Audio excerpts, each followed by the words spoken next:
Добрый день, шановні глядачі сайту ННБай. Мы сегодня находимся на Кастрычніцкай площади, где проходит несанкционованная акция прадпрымальнікаў. На дадзены момент на площади уже находится каля 30-40 человек.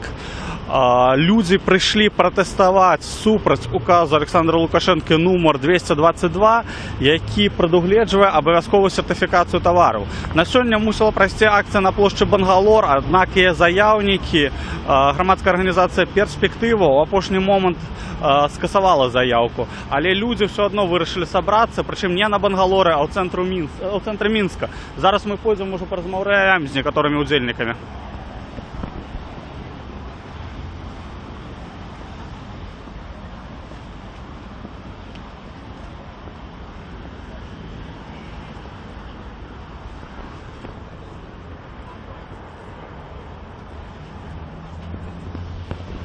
Люди працягваюць падыходзіць на плошчу. Вы можете глядзець, што вот удзельнікі ўсё падыходзяць. Пакуль што сілавікі ніяк абсалютна не рэагуюць на тое, што адбываецца на Кастрычніцкай плошчы.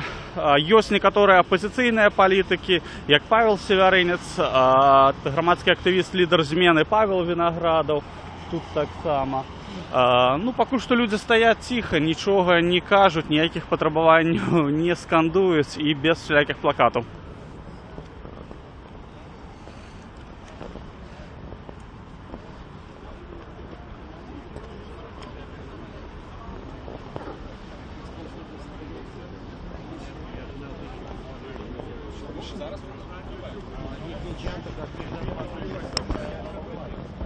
Добрый день, можно вас записать? Добрый день. Скажите, пожалуйста, чему вы сегодня сюда приехали? Другого выхода не видим. Только митинги, протесты.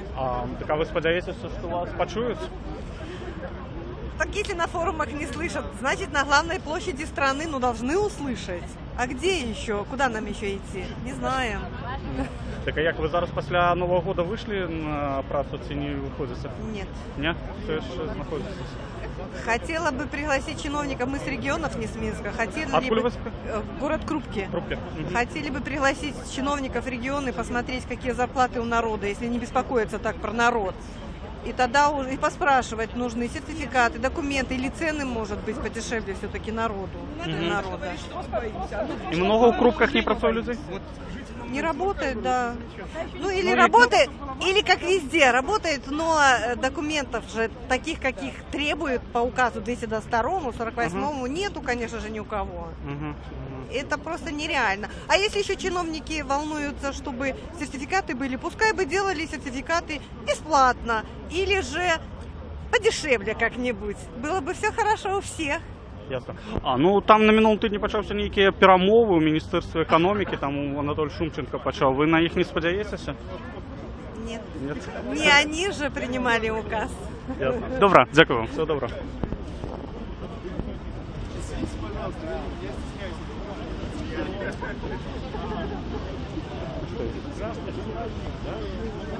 Что, я шоколад?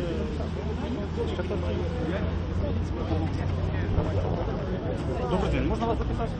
Нет, пока нет. Добро. Можно вас записать? И что вы хотите от меня услышать? Расскажите, чему вы пришли сегодня сюда? Сегодня все понимают, почему пришли. 222 указ. 222. Да, он волнует всех. Это проблема, в общем-то, всех предпринимателей Беларуси. Многие хотели бы, чтобы этот указ немножко отменили или хотя бы упростили этот указ. Потому что при этом указе работать просто невозможно людям. А это интересы, практически 200 тысяч человек, я думаю. В стране, где начинается безработица, где начинается кризис, экономические неполадки, то есть выкинуть на улицу 200 тысяч человек, это лишить средств к существованию. Поэтому я и вышел сюда. Простите, а вы с Дзержинска, по-моему, Нет, я с Минска. С Минска? близько, так? А як там на ринку? Скільки людей не працює? Ну, процентов 30 работает. То есть Процентов на свой 30 страх и только риск, да? да. То есть, если брать все рынки в среднем, где-то больше, где-то меньше, процентов 30 все-таки выходят и работают. Ага. При этом у них нет документов, те документы, которые у них есть, в общем-то, любая проверка, эти документы Так, а арестовывают. ходять зараз перевірки чи ні? Сейчас пока нет. Ні? Нет. А Таких думаете, бывает. надовго це затягнеться, що перевірок немає? Ну, я думаю, что нет. То есть со следующего месяца, с марта, апреля начнутся проверки, и начнутся аресты, начнутся наказания. А перспективи сьогодні планувала акцію, але в останній момент відмінила. Як ви до цього ставитесь?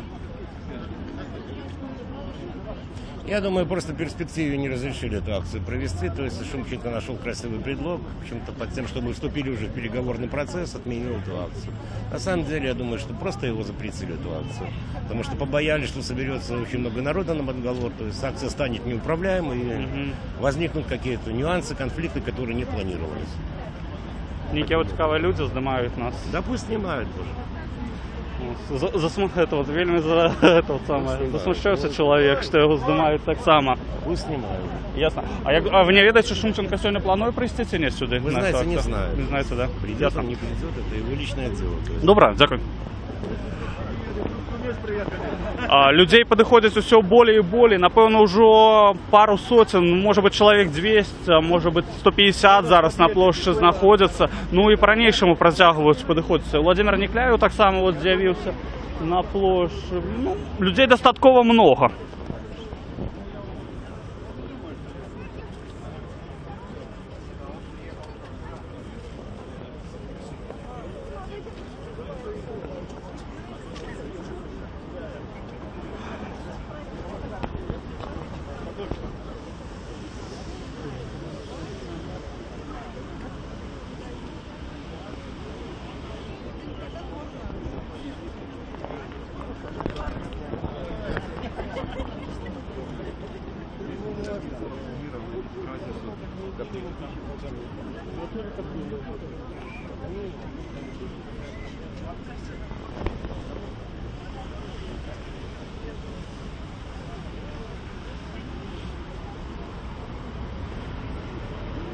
Іра, Микита просить простеться об'єктив.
Ось ви можете назирати зараз, скільки людей прикладно знаходиться на Кастричницькій площі. Поки що люди просто приходять, просто збираються, розмовляють поміж собою ніякими невеликими кубками, але ну, ніяких активностей ще не проявляють. В принципі, міліції у формі не бачно, ніяких ні міліції, ні спецназа, але тихаров достатково шмат. Людей здимають на камери, фіксують, особливо ніяких предпринимальницьких і політичних лідерів фільмують.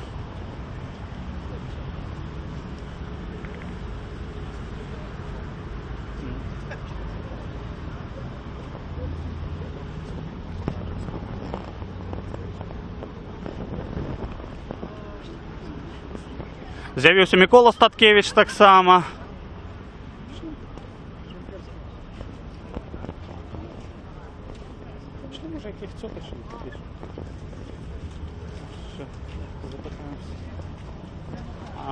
Ось розгортують першу розтяжку. Здається, там Олесь Толстыка, активіст Руху за свободу, предпринимальник Сажданович, ось принес розтяжки.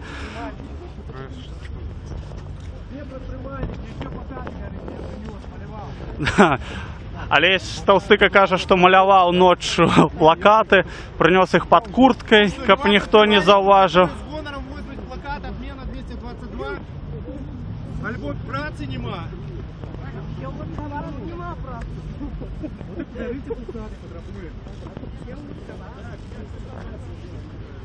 Это не Макаев, это Толстой. Не плытай телевизором.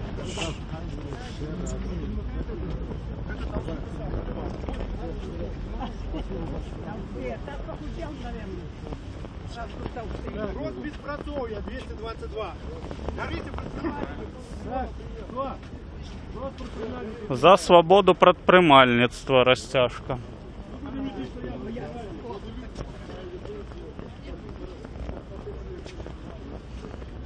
лечите, что и я предприниматель. Так.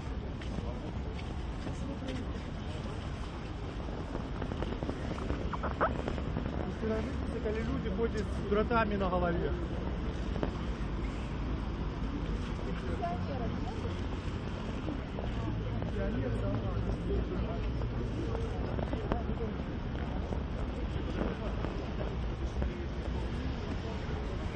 Я не ведаю, я буду.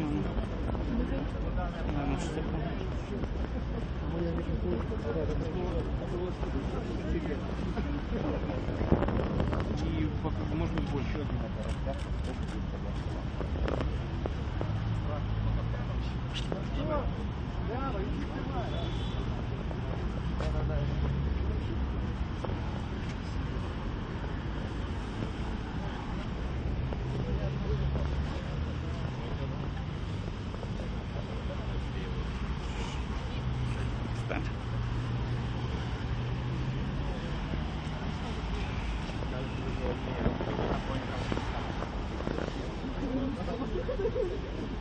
А?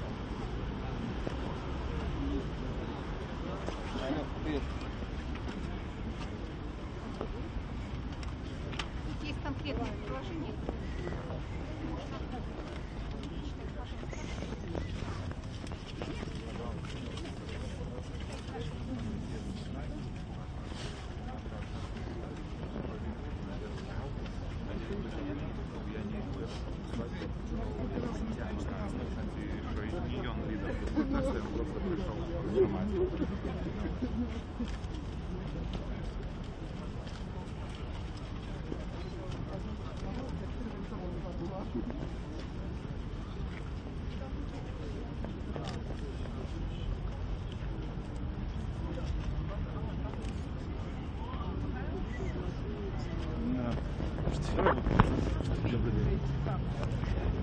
Не густо насыпалось.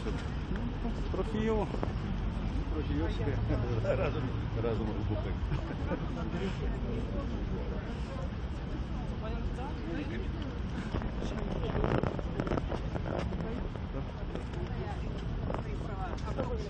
Добрый день, а можно вас записать? Калилас. Вы предпринимальник? Нет, Не. А чему пришли сегодня сюда? потому что пора менять все в стране. Ага, с этими, с потребованиями предпринимальнику солидаризуетесь? Знаете, пока не поменяется глава государства, ничего не будет. Ясно. Добре. Однозначно. Дякую. Людей притягивать фільмувати. Камери всі номерні. От чоловік фільмує з камери номер 2. Да.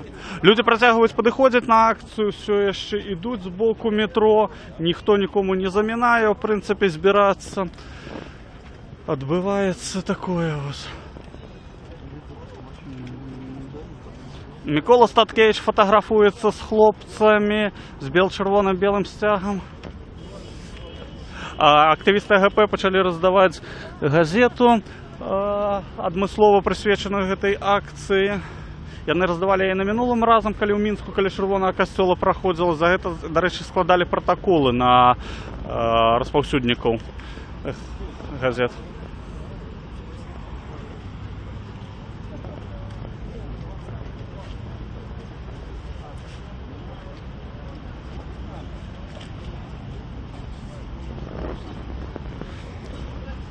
Добрый день. Скажите, а вы предпринимальник? Предприниматель. Откуда? С Минска. Из Минска. А скажите, чему вы сегодня пришли на акцию? Ну, хочется работать, чтобы дали возможность работать людям. Ви після Нового року не працювали ще чи працюєте еще. трохи? Нет. А ви де стоїте? Рынок Свелта. Это окраина, можно сказать, Минск. Ясно.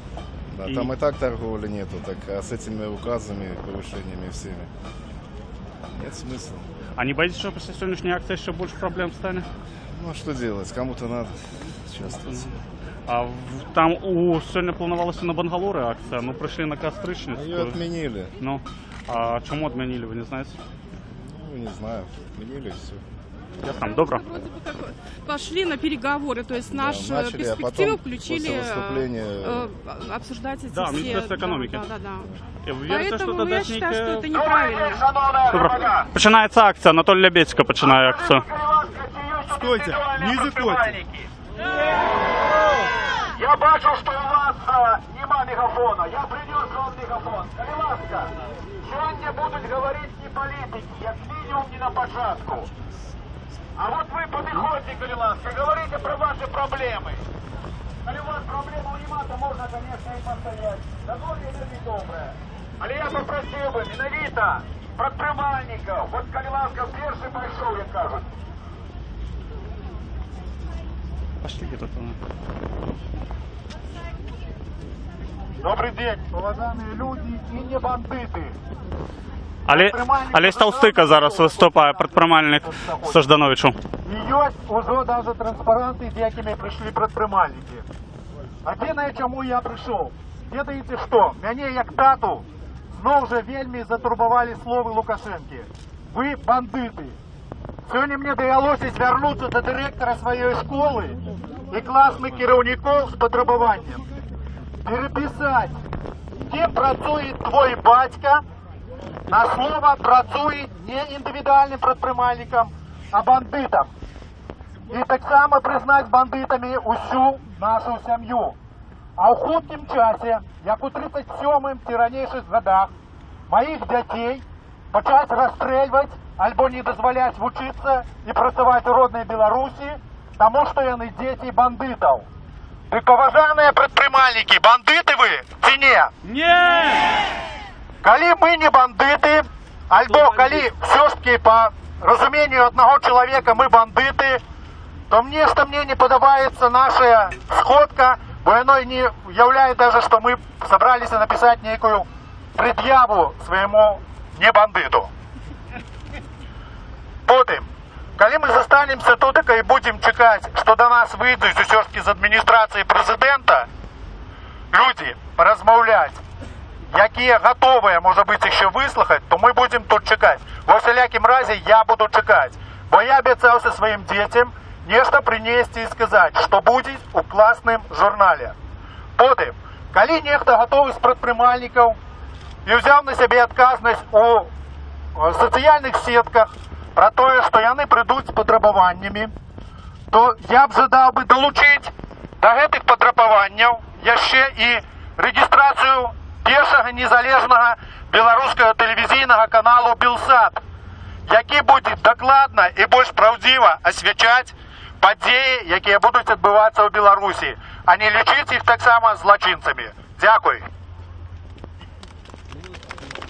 Тут менавіта від індивідуальних предпринимальників поступила така пропанова. Підійти до будинку Палацу Республіки. І хто буде виступати... Зараз на площі, напевно, каля 500 чоловік знаходяться. Анатолій Лябецька закликав йти на приступки Палацу Республіки. Палацу Республіки і там організувати проєкт до кінця сход індивідуальних предпринимальників і необиякових людей.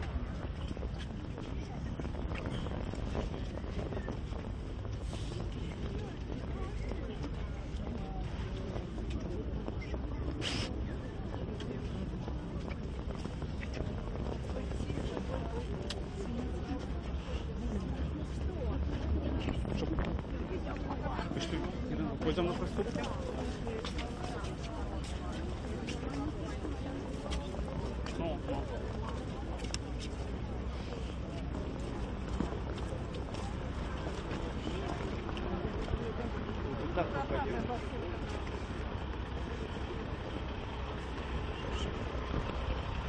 Люди підходять до Палацу Республіки. з прыступкаў яго будзе адбывацца мітынг.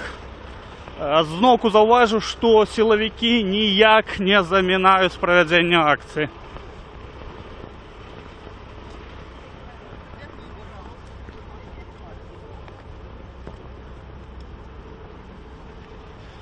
Ну вот, вы бачыце, што плошча даволі шчыльна ўсеяная удзельнікамі акцыі. Тут можа быць чалавек 500, ці нават крышачку болей знаходзяцца на ёй. Людзі прыехалі з розных гарадоў Беларусі, з розных куткоў, ёсць з Віцебска, з Гродна, з Крупак, як мы ўжо гутарылі з адной жанчынай.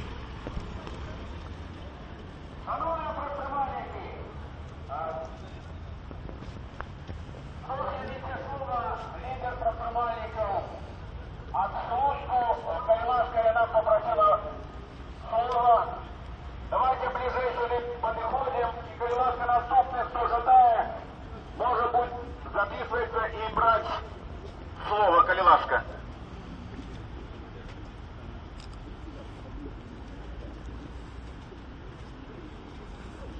Дорогие минчане, дорогие представители всех городов Беларуси, сегодня мы с вами собрались на большое общереспубликанское собрание малого бизнеса всей Беларуси. Сегодня сюда пришли люди, которые работали по единому налогу, остались без работы, остались без содержания и остались ни с чем в своей собственной стране. Я сейчас говорю от города Слуцк, в котором осталось 700 человек безработных людей.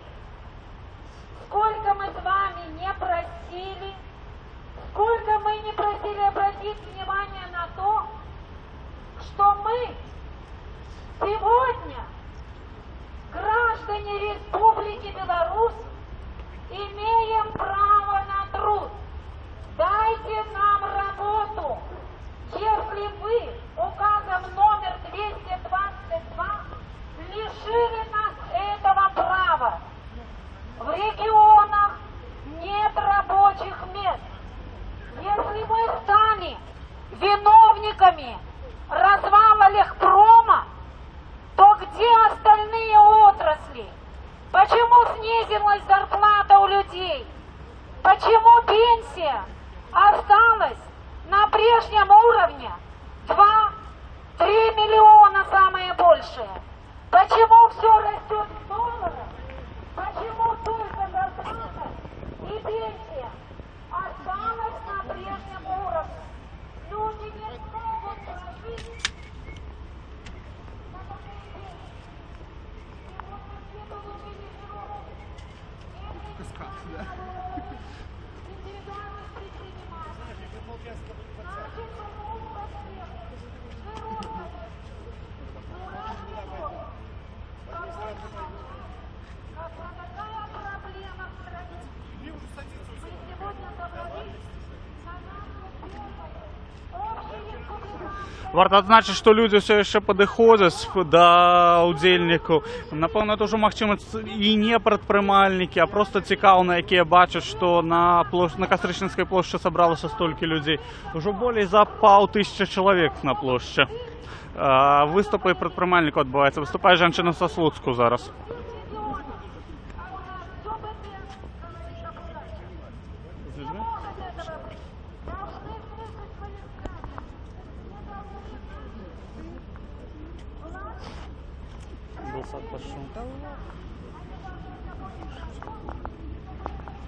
Добрый день, можно вас записать? Нет, никак.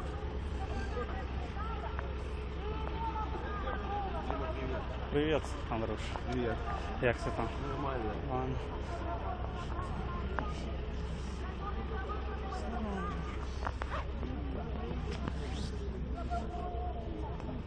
Да, это все.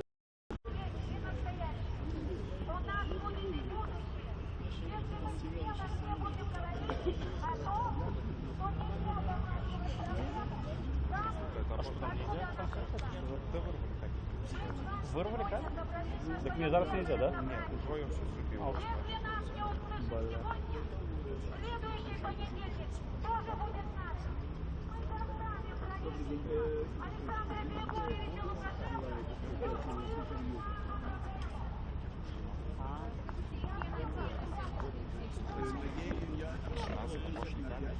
Что?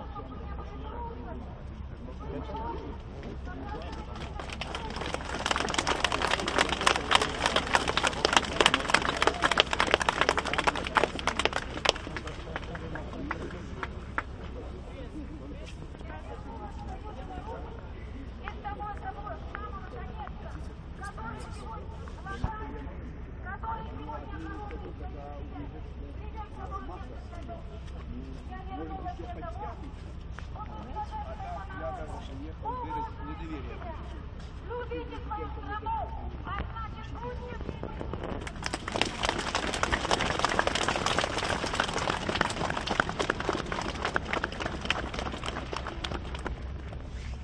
До встречи, мои дорогие. Следующий понедельник. И я думаю, если нас сегодня не услышат, и если вы меня поддержите, то на каждой стане в администрацию президента, чтобы наше заявление приняли о том, Толькі што прагучала прапанова сабрацца праз тыдзень у панядзелак яшчэ раз на акцыю пратэсту. для граждан Республики Беларусь. Я всем желаю удачи, я всем желаю терпения. Будьте мужны, стойте, научить наших детей уважать себя. Сегодня на нашем отдыхе. Сегодня всем трудно, но об этом нужно говорить, а не просто кричать, а не просто пойти себе в душу и забыть этот труд. Нельзя.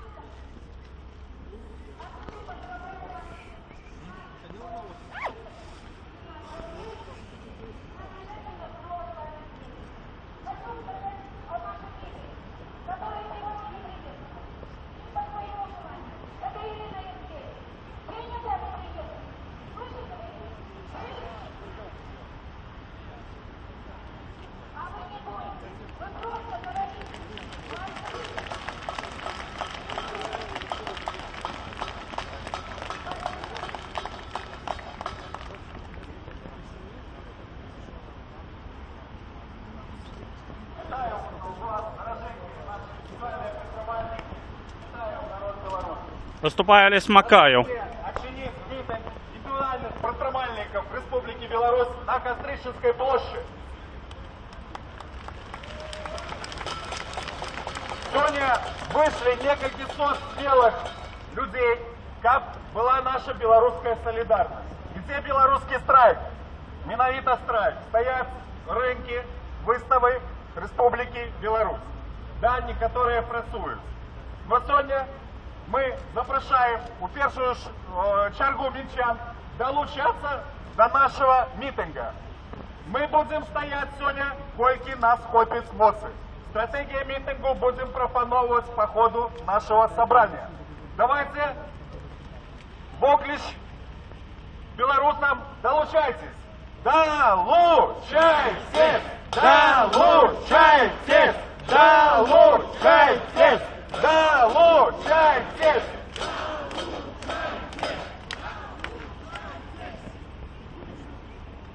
Сапраўды проблемы вельмі великие перед нашим бизнесом. Нам многим уже не треба бояться права громадян на мирные сходы, права громадян, калі ўлада не выкарыстоўвае Конституцию Республики Беларусь.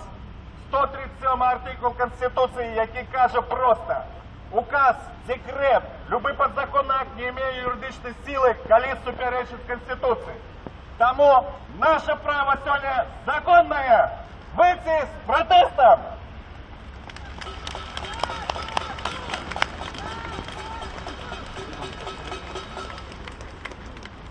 Давайте зробим перекличку. Минск есть?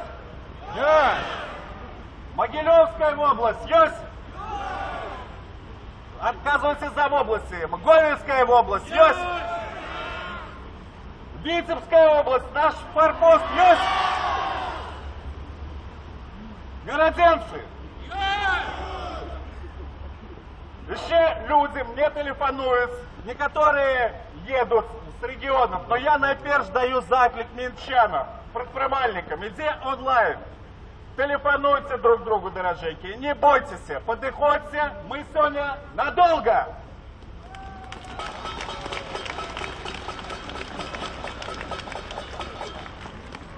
Мы закликали сегодня на площадь не только предпринимальников, народ Беларуси, політичної партії. Дякую великий лідерам політичних партій, рухам, які сьогодні підтримали предпринимальників і прийшли на площадь. Машина стане солідарною. Сьогодні влади, як бачимо, дозволяють нам проводити законний, мирний сход. Нема глушилок, покуль бачимо, нема попереджень, і це є добре. Ми вітаємо діалог предпринимальників з владами. Ви ведаєте, він спинений. Фактично предпринимальників образили. Потребуємо пробачення від Лукашенка за образливі слова у несколько сот тисяч людей.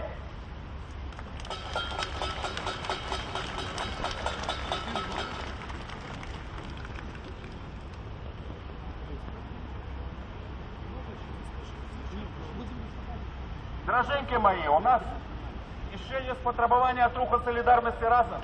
Это один из трех накерунков підтримка предпринимальников. Мы заявили по этому листопаду, что будет страйк, будет митинг. Правки так само Максима. Я не подписанный лист, я зачитаю позднее. Есть лидеры предпринимальников, которые стоят с растяжками. Да помогайте тримать растяжки, люди будут... Кто ожидает предпринимальниками выступать с лидерами, я бачу и Микола Черноус. Давайте повитаем Микола Черноуса Барановича.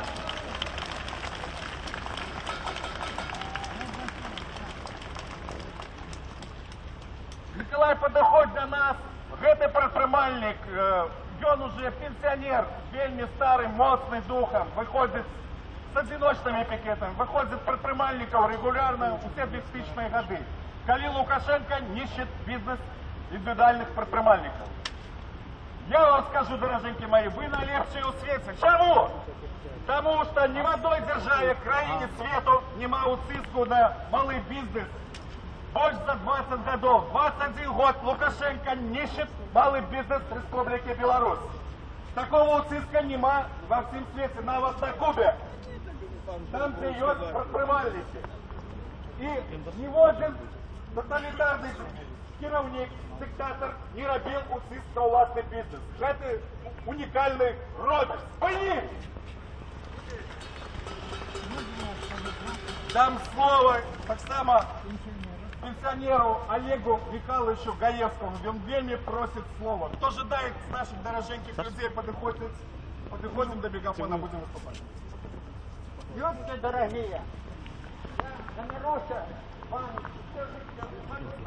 Добрий день. Скажіть, коли ласка, чому ви прийшли от з таким от бейджем сьогодні на цю акцію? Бейджик так прозвали, утвердили это. Наш глава государства утвердил. Вот.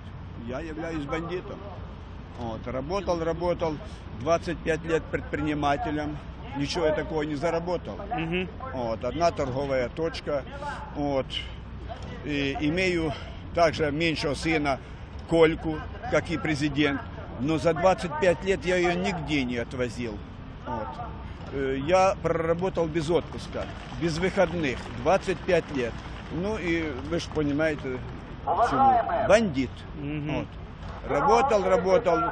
Действительно, та песня за белоруса была правильно написана, что ты заработал. Мозоль.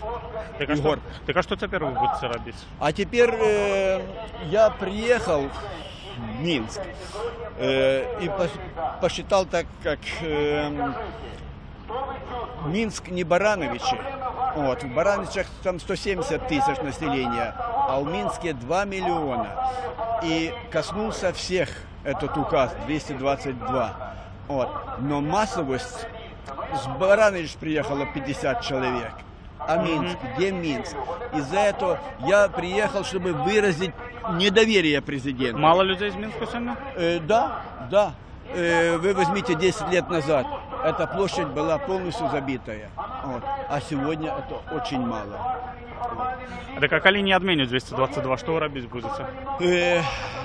Даже не знаю. Есть семьи, которые очень страдают. Очень страдают. Потерял, знаете, и муж работал предпринимателем, жена работала, и вот сегодня коснулась. А перейти на то, что они предлагают, вы понимаете, давайте вот все будем одними трусами торговать. Ну, так а сертификат реально отримать, нереально? нет, ну вы возьмите, если у него даже 100 наименований товара, да, сделай на каждый товар сертификат. Во что это обойдется?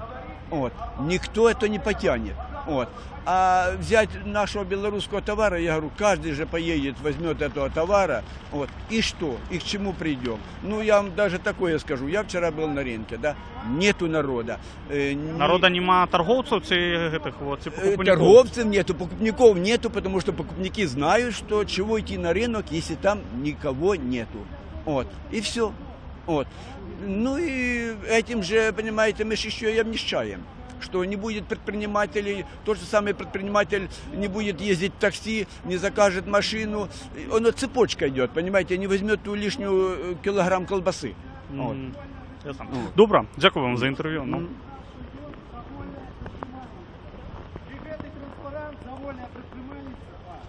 Людей уже не больше, уже, напевно, пік основної кількості людей пройшов. Ну, тут каля 1000, ну, напевно, трохи менше за 1000, може, чоловік 800 знаходяться на площі. Надруковано в часописі «Література і мистецтво».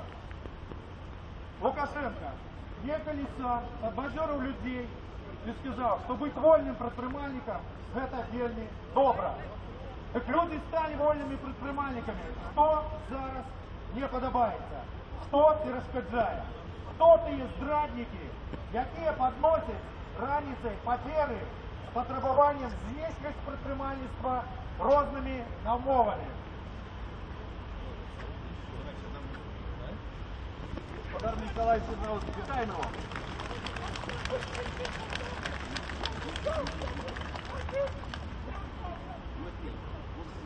Доброго здоров'я!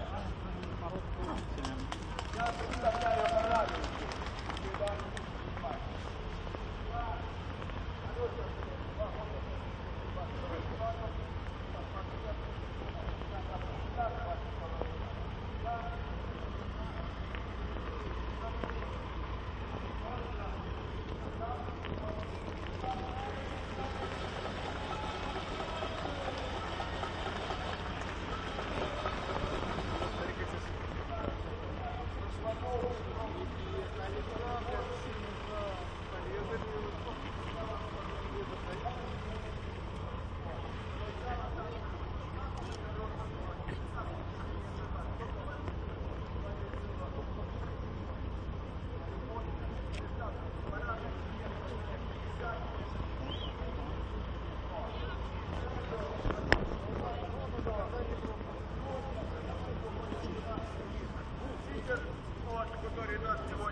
Добрый день, а вы предприниматель? Да. Можно записать вас? Пожалуйста. Откуда вы приехали? С Минска. А, с Минска? А скажите, зачем вы пришли сегодня сюда? Мы пришли потому, что мы не можем работать. Мы хотим выйти на работу, но не можем. Все, кто сейчас работает, в очередной раз говорим, работают по липовым документам. Копнуть с налоговой, высшего образования даже не надо иметь. Ну тут, кажется, 80% протестуют. Оригинальные документы взять невозможно, потому что в соседних странах их не выдают. Угу. Если бы в соседних странах их выдавали, никто бы здесь не стоял. Все бы работали и развивались бы дальше. Вот и все. Все очень просто. Так а чего так мало людей выходит? вы знаете, Потому что мы белорусы. Да, поэтому потому так что, мало наверное, мы людей. белорусы. Люди Дундуки, боятся, вот и и все. вообще им все фиолетово. Понимаете? Ясно. А у той, которые перемови почалися з Міністерства економіки, як ви там вірите у їх чи ні? Ну, а вот скажите, как можно разговаривать, если разговариваешь с людьми, у которых власть и у которых за спиной, как говорится, ну, сами понимаете, кто стоит. И им что ни говори, это все можно отвергать, и это бесполезно как бы. То есть вот такого диалога туда-сюда нету. Просто идет игра в одну калитку, и все. А коли 222 не отменить, что вы робить будете? Ну, лично я работать не буду, скорее всего. Ну, потому что, как вам сказать, очень интересно, когда будут эти все документы поднимать и проверять. Вот тогда все станет на свои места. Просто налоговой инспекции желаю, чтобы они не сидели, а прямо завтра шли и проверяли эти бумажки. Все, и все станет на свои места, и все увидят истинную картину. Ага. Вот и все. Ясно, добре, дякую. Добрый день. День добрый. Можно я возьму? Ну, давайте. Но я хочу сказать, что тут дело не совсем в документах, то есть нужно предлагать как альтернативу. Я представитель интернет-коммерции, и с января пошло зажатие, скажем, интернет-торговли по всем направлениям. Если, скажем, власти все запрещают, то почему им, например, не сделать, скажем, национального какого-то платежного агрегатора, который бы позволял принимать все электронные валюты, конвертировать все это, да, автоматически забирать налоги, чтобы наши коммерсанты могли продавать не только здесь, но и за границу. То есть мы видим, что электронные деньги везде все обсекается, сейчас дошли до сертификатов. Тут мы просто видим, что идет тенденция на ухудшение условий торговли. Почему борьба идет с китайскими, да?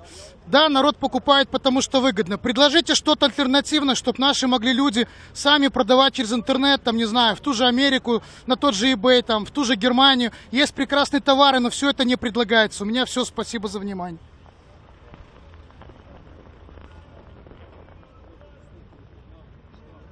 Почалися виступи політику. Владимир Некляєв виступає зараз.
Добрий день, а ви предпринимальник?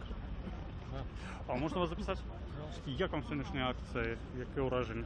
Ну, мало людей собралось. Мало людей, а чому? Да. Ну, может быть, кто-то не доехал, кто-то еще едет. Кажуть, що 80% якби не торгує, але на площі мало Да виходить. не торгуют больше, чем 80%. 80, больше, больше, да? больше, чем 80. Вы приедете в регион и снимите и откуда? покажете. Мы с Борисова. А, ну я... Да. Ясно. А на якому ринку там?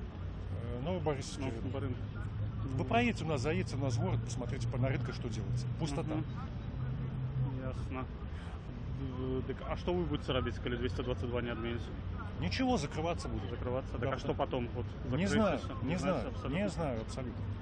Не выходите на працу зараз? Нет, конечно, как я выйду? Мне 50 лет, меня на работу никто не возьмет. Угу. А сколько годов вы працуете предпринимателем? Больше 20. Больше 20. Да. Ну да, конечно, проблема. А от сегодняшней акции нема розчарування, что так немного людей Нет, пришло? нет, абсолютно Да? нет, ничего. Понемножку, Понемножку, я думаю, что понемножку, больше. да, не абсолютно. Все нормально, все хорошо. Приедьте к нам в регион.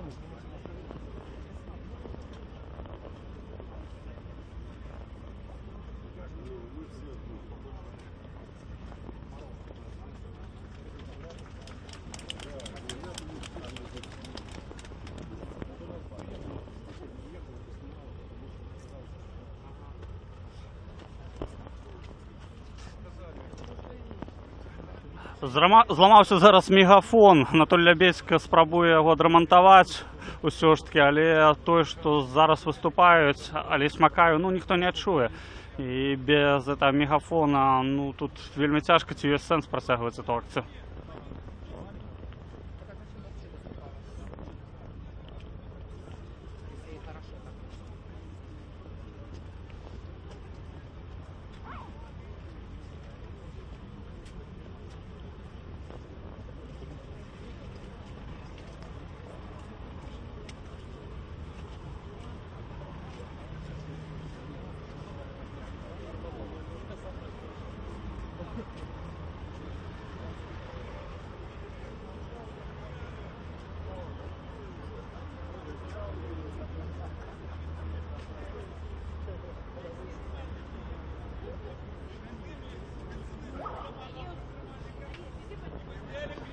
До рэчы, кіраўнік перспектывы Анатоль Шумченко так урэшце не прыйшоў сёння на акцыю. Хаця ў сваім фэйсбуку ён не тое, каб на яе заклікаў, але прынамсі радаваўся, што ўсё ж такі прадпрымальнікі будуць збірацца на Кастрычніцкай.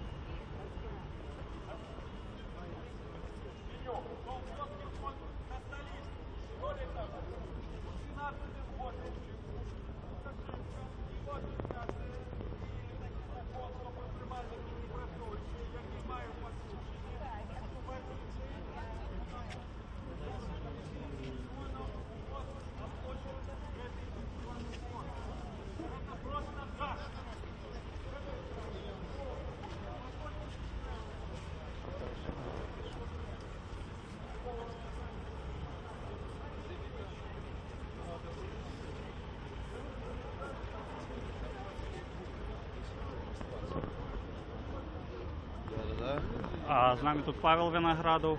Павел, чому, ну як сьогоднішня акція?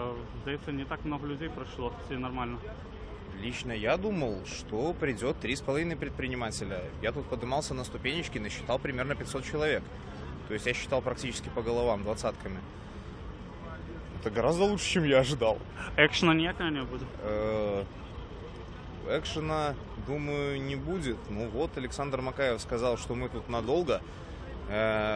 Пока не очень понятно, что конкретно подразумевалось под этими словами. Ну, вроде как пока собираются, вроде как до вечера. Ну, посмотрим, может быть, подтянутся люди после 6-то вечера, когда закончится работа. Ну, я только за. Если надо, буду оставаться на месяцок. Ясно. Добре, дякую.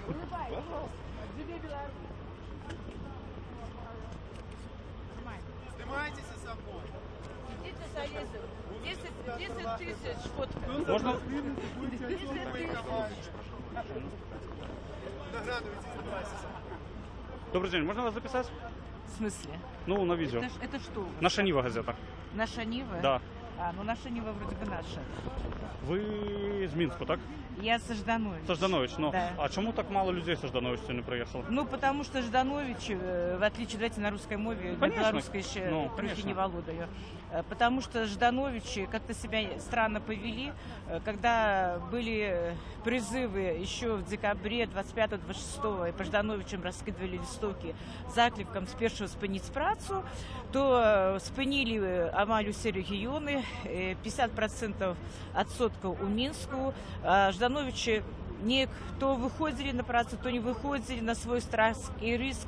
Мы с Алисой Макаевым приезжали. Алиса говорю, ну, Таня, люди хочут есть, их треба понять, не треба на их скардиться. Але я обижена на Ждановича, тому что все, что можно было зрабіць са Ждановичем, мы их закликали. Но часть людей зрабіла документы, и они не понимают, что это политичное решение. И они не понимают, что если 222 будет отменены, то придумают 223, 4, 5, лишь бы Лукашенко уничтожил ИПшников. И они до этого еще не могут дотянуть. А вы думаете, 222 могут отменить?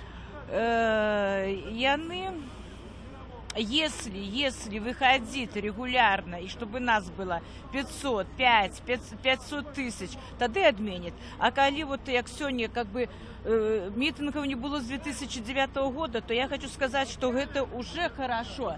Это уже хорошо. Чекай, Олег. Это уже хорошо, потому что страх за эти годы у людей просто под шкурой.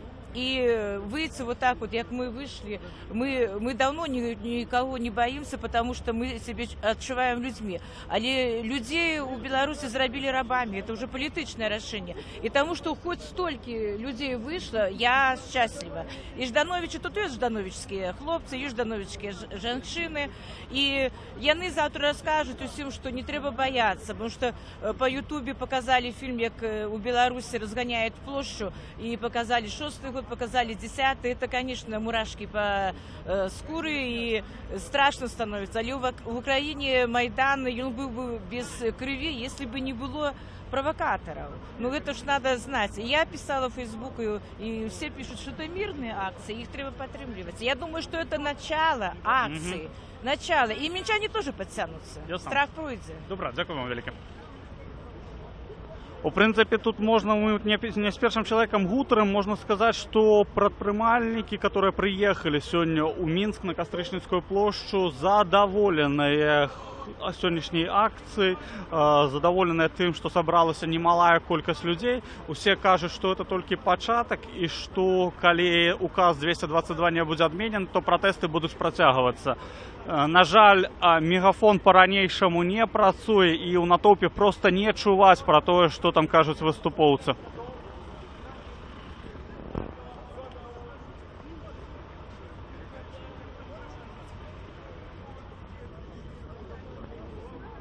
Напэўна, людзей ўжо трошки пачынае меншыць, некаторыя разыходзяцца людзі.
Что нами керує не влада, а некая банда.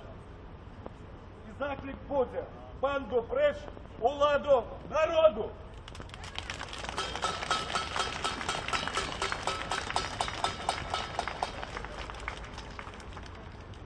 Я зараз зачитав потребування, які ми можемо сьогодні передати. Коли будуть правки, внесемо правки, раціональні правки, потребують. Вот. Проблем насправді вельми шмат. Я доехал. Да, вы ведаете, что митинги, страйки отбывались после форуму предпринимальников 11 студеня 2015 года. 17, 18 числа почались выходы предпринимальников уже не только на рынке, а виконкам. Протягиваются и зараз. Бо предпринимальники жадают донести проблему не только влади, а всему білоруському народу. Предпринимальники показують зараз усім білорусам, як людьми зватися.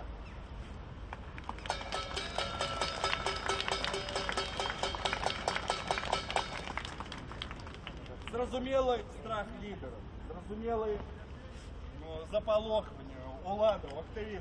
Не треба боятися, я просто закликаю. Не треба бояться, треба просто робить нашу солидарность. У нас есть законное право боронить свое право на працу, и мы можем боронить только нашей огульной солидарности. Тому еще раз давайте. Да, лучайся! Да, лучайся! Да, лучайся! Да, лучайся! Да, лучайся!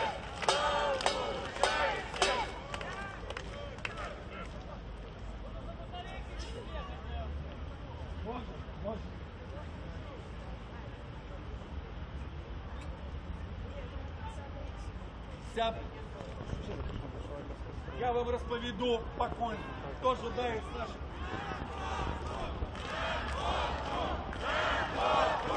Работу! Работу! Работу! Работу! Работу!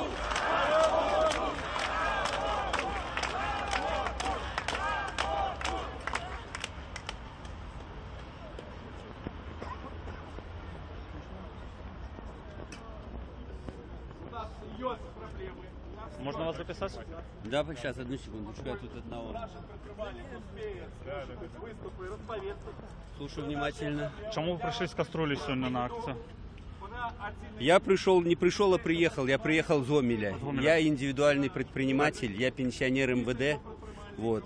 Предпринимателем уже не работаю, так числюсь, но не работаю полгода, потому что созданы невыносимые условия для работы предпринимателя в связи с введением антинародного антипредпринимательского указа 222 и, извините, другой хрени всякой, что Александр Григорьевич придумает, работать стало невозможно.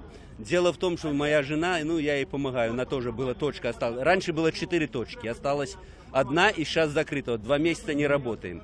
Не потому, что мы такие плохие, не потому, что мы такие вредные. Созданы такие условия, что мы практически не можем работать. По сертификаты там и всякую ерунду могут, значит, представить большие фирмы, которые оборот большой, приближенные к Александру Лукашенко. Мы же, если привозим 2-3 единицы и отдать одну вещь на экспертизу или куда-то, мы останемся, извините, с голой задницей. Поэтому я и пришел сюда. Молчать нельзя, надо показать власти, что мы люди, а не быдло. Не вшивые блохи, не отморозки, не жулье, не бандиты. Мы нормальные, цивилизованные люди. Як думаете, есть шанс вам это добиться, это доказать? Нет, не добьемся ничего, пока не будем требовать отставки Лукашенко. Только отставка Лукашенко изменит обстановку в Беларуси. А это так, начало. А что ваш значок верхний означает «Здравствуй, фашизм»? Это говорит о том, что в Беларусь пришел фашизм. И, вернее, не пришел, а принес его Александр Григорьевич Лукашенко, который заявил в свое время, что в Гитлере не все так плохо, и порядки, установленные в фашистской Германии, соответствуют нашему пониманию президентской республики. Это его слова, а не мои. Поэтому здесь написано «да здравствуй», а не «да здравствует». То есть то, что он пришел. Ясно, добро. Спасибо.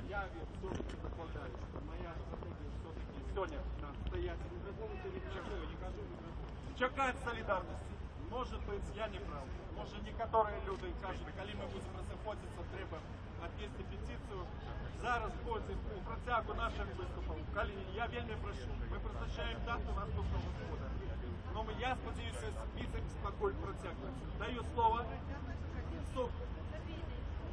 господарині Софії Сосновській, яка протягне наш мітинг. Не слышно вообще ничего. Я вам скажу,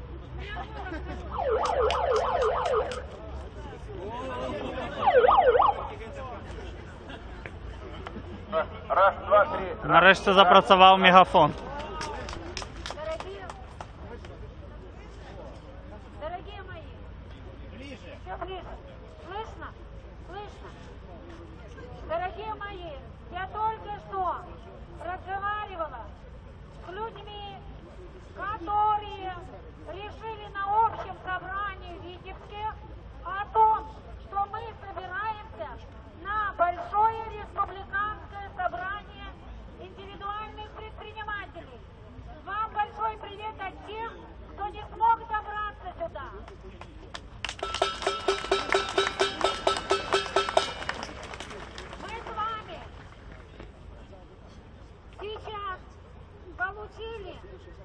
решение того, что завтра собирается рабочая группа. Рабочая группа с помощью Ирины Яцкевич, город Витеб. Сказали, собираться не будем, занесем наши требования в Совмин. И пусть там решают. До этого решения мы ждем с вами результата. Если их не будет, в следующий понедельник мы с вами собираемся здесь в еще большем составе регионов и Минска.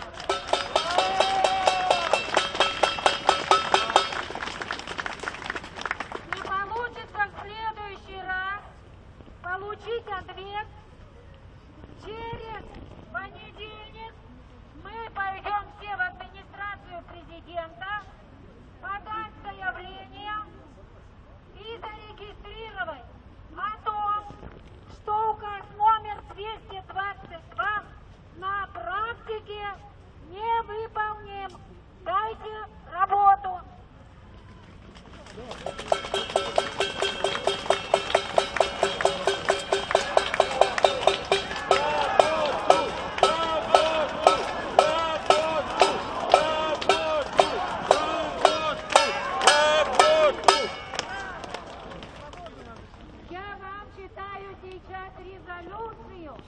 Приймається зараз резолюція сьогоднішньої акції.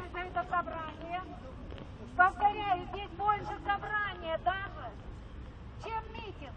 Мы митинг проведем в следующие разы, если опять нас не услышат. Всем понятно. А теперь резолюция.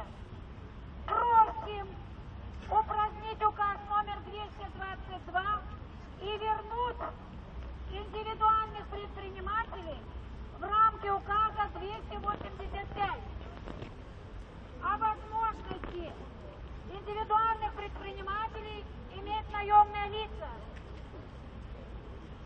возможность работать по единой ставке налога без повышающих коэффициентов, рассмотреть вопросы об уплате фонда социальной защиты.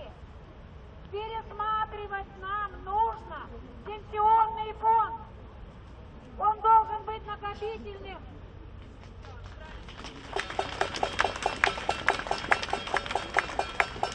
Поэтому добавлю, многие сегодня индивидуальные предприниматели, это я говорю из своей практики, получат пенсию 1 200 000 1 400 000. Это вас устраивает? Нет!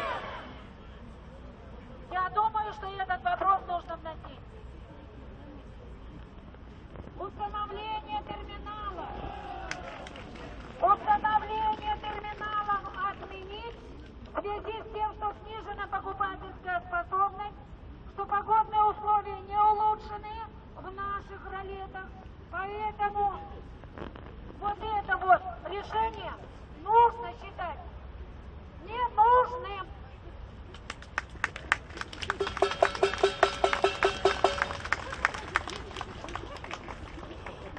Обязательно примите решение в каждом регионе. Создайте советы индивидуальных предпринимателей. Возьмите туда людей, которые не побоятся вести за собой. Возьмите, потому что на уровне Белоруссии нужно создать добросовестный координационный совет индивидуальных предпринимателей, а возможно и партию индивидуальных предпринимателей, которые будут защищены права у нас в парламенте.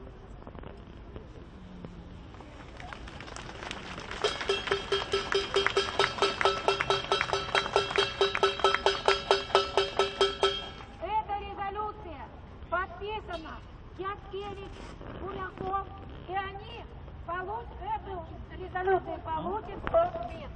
Понятно всем? Это будет завтра. Еще раз повторяю, не бойтесь, нам нечего бояться. Мы пришли разобраться с указом. Пожалуйста, доносите. доносите до всех, что эту проблему мы вынуждены решать все вместе. И не прячьте, простите, свои попы где-то подальше, дабы, не дай бог, ничего не могут сказать мы, граждане Беларуси. Мы имеем право защитить свои права и спросить у людей, которые взяли на себя ответственность управлять государством. До новой встречи в понедельник в это же время.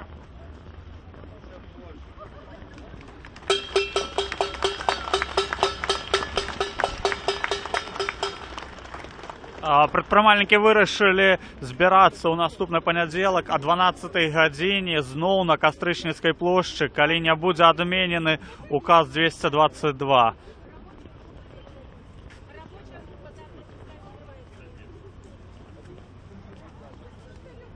Что еще сказать вам?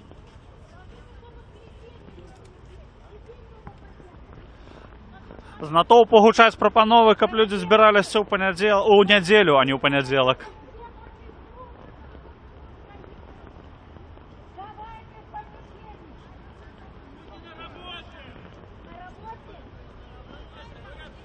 Кажа, што ў нядзелю людзі не працуюць. Ідзе галас.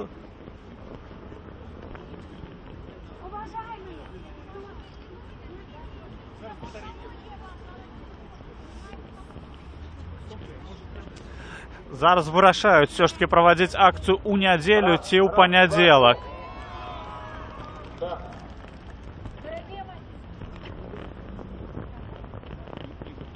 Уважаемые, давайте мы с вами решим сейчас, удобнее ли будет собираться регионам в понедельник или в воскресенье. Одна минута. Ставим на голосование. Кто за то, чтобы ехать в воскресенье? Прошу голосовать. Это зараз галасуюць за нядзелю, адносна не шмат. Кто за то, чтобы ехать в понедельник? Прошу голосовать. Тут вельмі цяжка вызначыць, за каго болей прагаласавала, за панядзелак ці за нядзелю. Вышло больше. Уважаемые, дело в том, что нам нужен понедельник как рабочий день. Поэтому мы с вами соберемся в понедельник, если не будет ответа. А вообще держите связь через физик, который взял на себя ответственность. Они будут докладывать положение дел. Дорогие мои, мы с вами можем постоять, но сейчас вам пожелаю всем счастливой дороги, терпения, передать регионам, ждем решения Александра Григорьевича Лукашенко.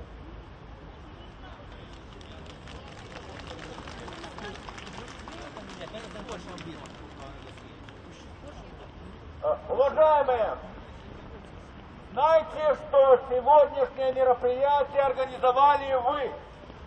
Каждый из вас, кто переступил через черту страха, организовывал сегодняшнее мероприятие. А теперь скажите, страшно или нет? Нет! Нет! Вот это главный итог сегодняшней входа встречи. Не страшно. И с этим важно, чтобы вы поехали на свои рынки, в свои города, чтобы вы сказали: люди, не бойтесь, 20 лет страха, они уже позади. Государство устами белорусского правителя назвало вас бандитами. Но, на мой взгляд, бандит, рэкетер и вымогатель – это белорусское государство. У нас, когда в магазине человек украдет килограмм колбасы во второй раз, он преступник. А когда во время избирательных кампаний крадут сотни миллионов ваших голосов, то они молодцы, им лучшие пенсии, им хорошая зарплата. когда у семьи предпринимателей, отца и сына, которых попросили, разгрузите наши склады, и они начали продавать трактора на российском рынке, пришли налоговики-чиновники и говорят, у вас бумажка неправильно оформлена, и забирают доход государства 250 тракторов. Это что? Это не грабеж? Так кто грабитель в этой стране? Вы должны понять главное. Вас заметит чиновник, если эта площадь будет полна людьми. У вас у каждого задание в следующий понедельник, чтобы вы привезли с собой еще 3, 4, 5, 6 ваших коллег, ваших друзей. Мы будем обращаться к обычным гражданам. Проблема индивидуальных предпринимателей – это не ваша проблема. Это проблема тупика экономической политики, экономического курса властей. Вот что на самом деле. Нет деления сегодня. Это дело индивидуальных предпринимателей, а это вопрос тунеядцев. Мы все с вами в одной лодке. Пока мы этого не поймем, пока мы не заставим изменить власть, экономический курс, ничего не будет. Вместо 222 будет 223 или 224 указ. Поймите, менять надо экономическую модель. Надо сказать, Саша, хватит, иди отдохни. Пусть отдохнет 20 лет труда. Я сегодня... И я обращаюсь к тем, кто в Минске, как минимум. Во вторник в суде Московского района столицы будут судить,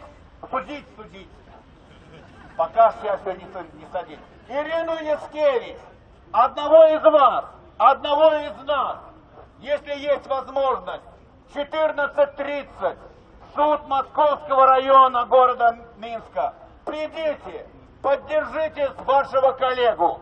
Судья не должен чувствовать комфортно после того, как сегодня с него снимут санкции. Он должен видеть ваши глаза, он должен слышать ваши реплики. Только тогда, когда в зале суда будет полно индивидуальных предпринимателей, вы скажете, что вы на самом деле чего-то стоите. Хватит стоять на коленях. Поднимайтесь. Не страшно. Перемены могут прийти только к тем, кто их хочет.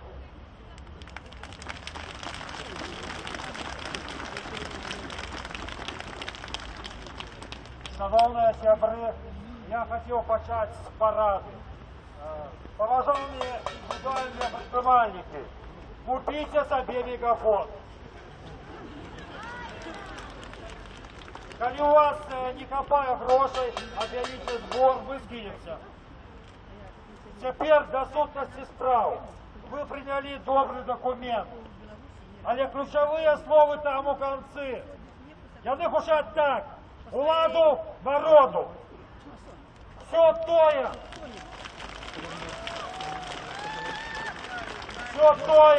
что с нами отбывается, только из-за того, что у нашего народу украли владу. Один человек, якому 22 года тому белорусский народ на сумленных выборах дал на 5 годов владу, передал свою владу покористаться под контролем. Подманул народ и украл его владу. Он украл выборы, украл максимость ведать, что он там шустрить, за его миллиарды закопанные. Покрывал незалежную прессу и телевизию. И он ликвидовал суды.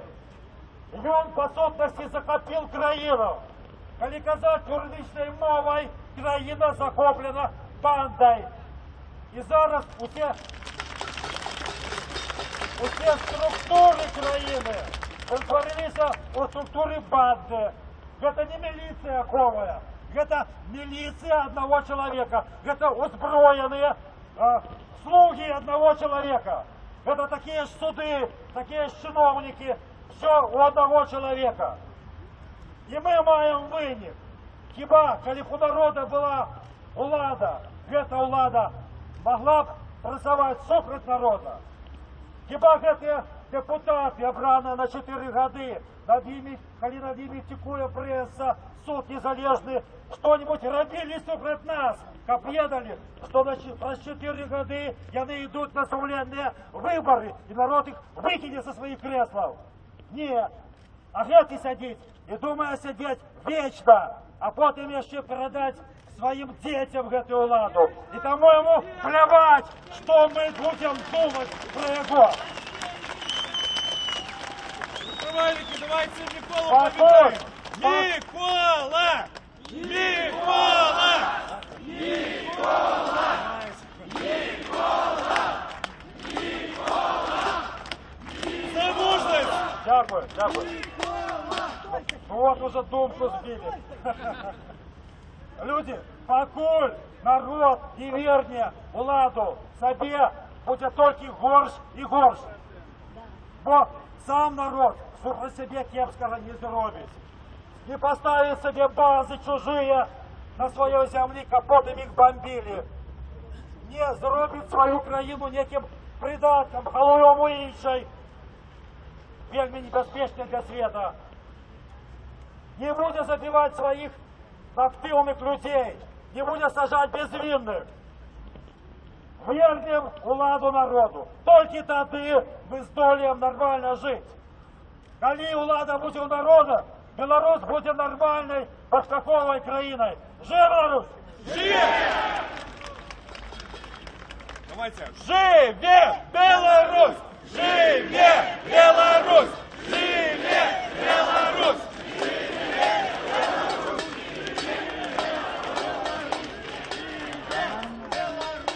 Ось бачите, гэты лозунг не беларуская пазіцыя. Гэты лозунг павінны просты стаць і беларускага народа всего. Бо сапраўды нас подзялілі на честных, нечестных. А просты лозунг, спрадвечны нашы лозунг наших продкаў, якія змагаліся, каб была наша незалежная дзяржава, якія паклаліся ў 20 стагоддзі тысячамі. Наша лепшая інтэлігенцыя, наши лепшыя пісьменнікі, наши лепшыя навукоўцы. Каб просто беларусы могли жить заможно, как была наша Беларусь. Живи Беларусь! Живи Беларусь! Живи Беларусь!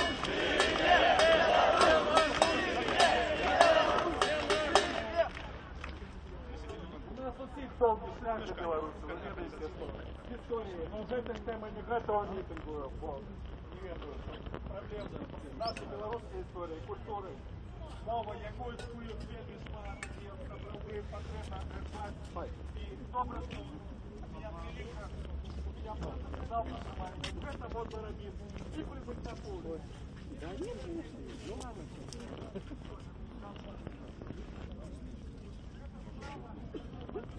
День, а вы предпринимальник? Нет. Нет? Добрый день, а вы предпринимальники? Нет? Нет. Не записывали. На что не вас это? Вы предпринимальник? Я предприниматель. Откуда вы приехали? Город Жлобин и город Светлогорск представляю. А, ясно. Як вам сегодняшняя акция?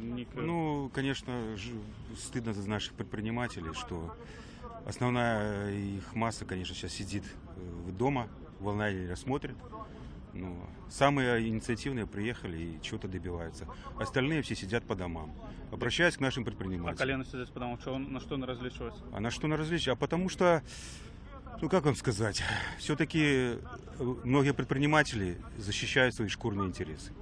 А чтобы что-то изменить в этом обществе, надо менять не экономические уже понятия, а политические. Потому что если мы политически уже ничего не будем добиваться, то в этой стране мы ничего не изменим.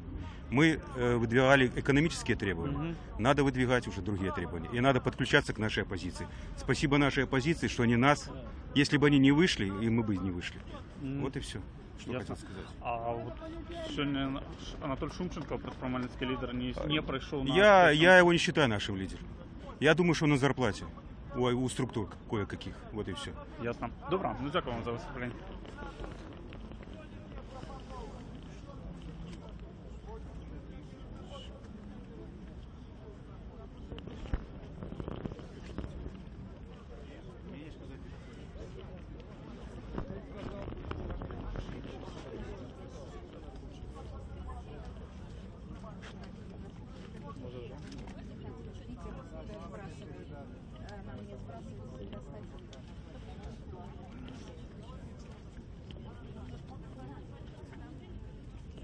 Зараз вирішають, чи будуть стояти до вечора, чи все-таки будуть розходитися.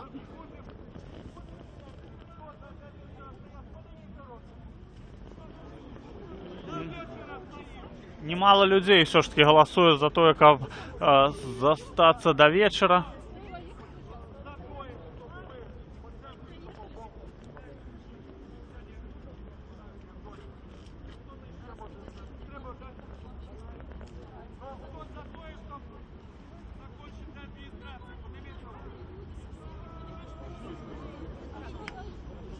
А это голосуют, как пойти до администрации и скончить акцию. Кепсько чувають людям, многие на далеких шерахах не чують, что ж кажется.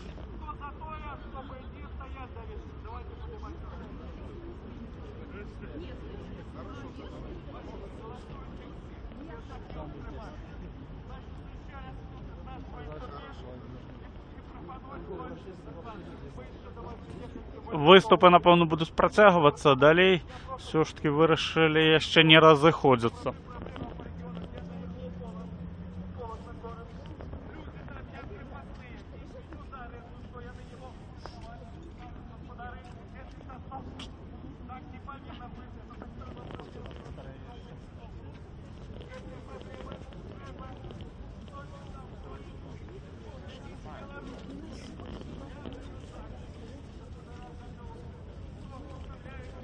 Некоторая частка все ж таки почала розходитися людей.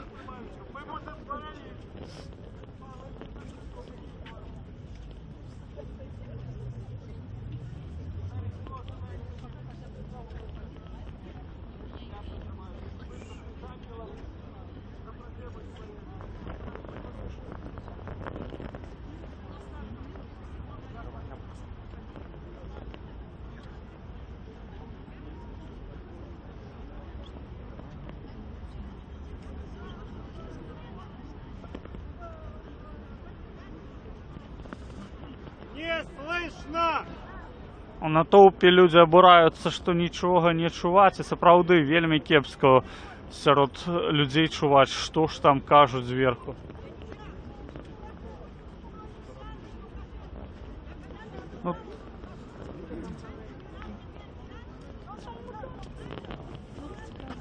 Нашей Ниве треба зняць, як у приймальника отобрали чай и каву. Закрыли 2 ларьки. Зафиксуйте. Блокировать. Да? Ясно, дякую.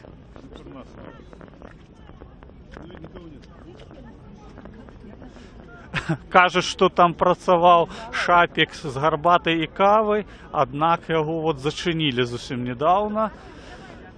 Люди з акції підходили туди, набивали собі напої, тепер вони гэтага не мають магчымасці зрабіць. Ну, варто значить, що інтерес уже менше до акції. Ось можете глядіти, що велика кількість людей вже потягнулася адсюль. Вельмі парадзілі шэрагі, у прынцыпе. І, напэўна, это трошки утопічная ідэя стаяць тут до вечара. Не шмат людзей адважыцца гэта зрабіць.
Люди ўжо гуртуюцца ў такія невялічкія кубкі, размаўляюць паміж сабой. Ну, па вялікім рахунку слаба ўжо нехта звяртае ўвагу на тое, што адбываецца на сцэне, хто выступае з мегафонам.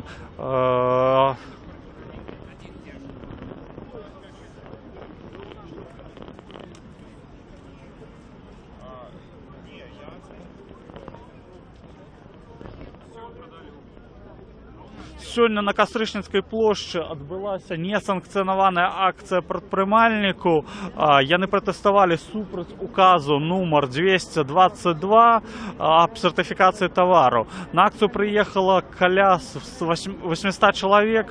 Людзі былі з розных рэгіёнаў краіны. Увогуле варта было б сказаць, што з правінцыі, з абласцей людзей прыехала, можа быць, нават болей, чым прыйшло з Мінску. Былі людзі з усіх абласцей, з Крупак, з Барысава, з Магілёва, з Віцебска, з Жлобіна. Вось недавно зусім мы размаўлялі з чалавекам. Сілавікі зусім ніяк не заміналі правядзенню акцыі, апроч таго, што здымалі на камеру удзельнікаў, асабліва тых, хто даваў нейкія інтэрв'ю незалежным медыа. Прадпрымальнікі вырашылі збірацца праз тыдзень у наступную панядзелак, таксама о 12-й гадзіне на Кастрычніцкай плошчы. Варта адзначыць, што да прадпрымальнікаў сёння долучыліся многія апазіцыйныя палітыкі. Былі Анатоль Лябедзька, Мікола Статкевіч. Яны выступалі, бралі мегафон, казалі нешта. Таксама быў Павел Севярынец, але ён менш выступаў.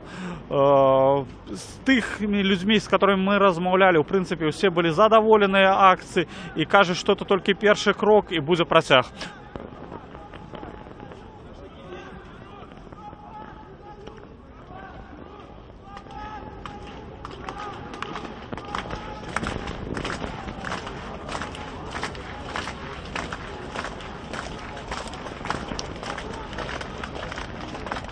Тут перформанс устроили активисты руху «Студенты супраць».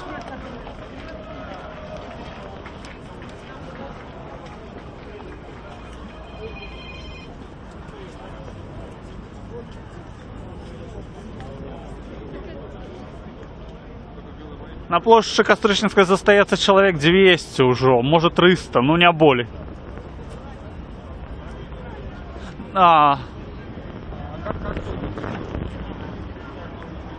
На гэтым мы, напэўна, будзем сканчваць сённяшнюю онлайн-трансляцыю.